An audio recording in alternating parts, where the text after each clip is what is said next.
แต่ว่าตัวนี้นี่ยากนี่แต่เฮาค่อยๆปีนเอาแหละกราบทักทายสบายดีล่ะค่ะสวัสดีเบิดทุกคนยินดีต้อนรับเข้าสู่ช่องเบาดวงสำหรับวันนี้ข้อยกับเมียก็สิ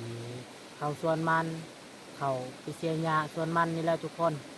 แต่ให้ทุกคนนี่สามารถติดตามชมคลิปยาวๆกันเลยนี่แหละเส้นทางที่เฮาสิขึ้นสวนมันของเฮานี่โคตรยากเลยทุกคนนี่คันเฮาเฮ็ดง่ายนี่แบกก็ขึ้นได้นี่แต่ว่าตัวนี้นี่ยากนี่แต่เฮาค่อยๆปีนเอาแหละพอช่วงนี้ก็ช่วงฝนตกนี่แห้งยากมึนเอามีแต่เฮาสิขึ้นเลยขึ้นไปเสียหญ้ามันเลยนี่ส่วนมันของเฮานี่มีแต่เฮาสิปะเครื่องอยู่นี่นะแล้วสิไปเสียหญ้าเลยนี่ส่วนมันของเฮาก็6เติบนี่หญ้านี่เต็มนี่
ตอนนี้เฮาเสียหญ้าใกล้สิเบิดแล้วนี่ยังแต่น้อยนึงเบิ่งนี่นี่แต่ว่าเมียเฮาก็ไปเสียหญ้าเบิ่งพุ่นนี่แต่เฮาสิเสียให้มันเบิดนี่เบิ่งนี่นี่แล้วก็สิไปซอยเบิ่งเมียอีกนี่ยังบ่หลายนี่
ตอนนี้เฮาก็เสียหญ้ามันสำเร็จแล้วนี่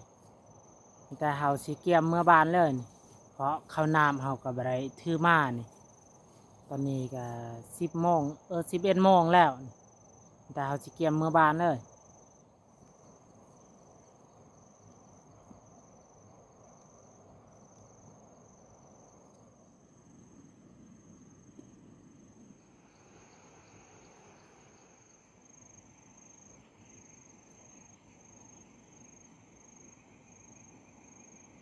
นี่แต่เฮาสิเมื่อบ้านเลยทุกคนนี่แต่สำหรับคลิปนี้นี่น่าจะจบเพียงเท่านี้ขอบใจทุกคนที่เขามารับมาชมคลิปของเฮาแต่ต้นจนจบนี่ถ้าผู้ใดมักคลิปของเฮาก็อย่าลืม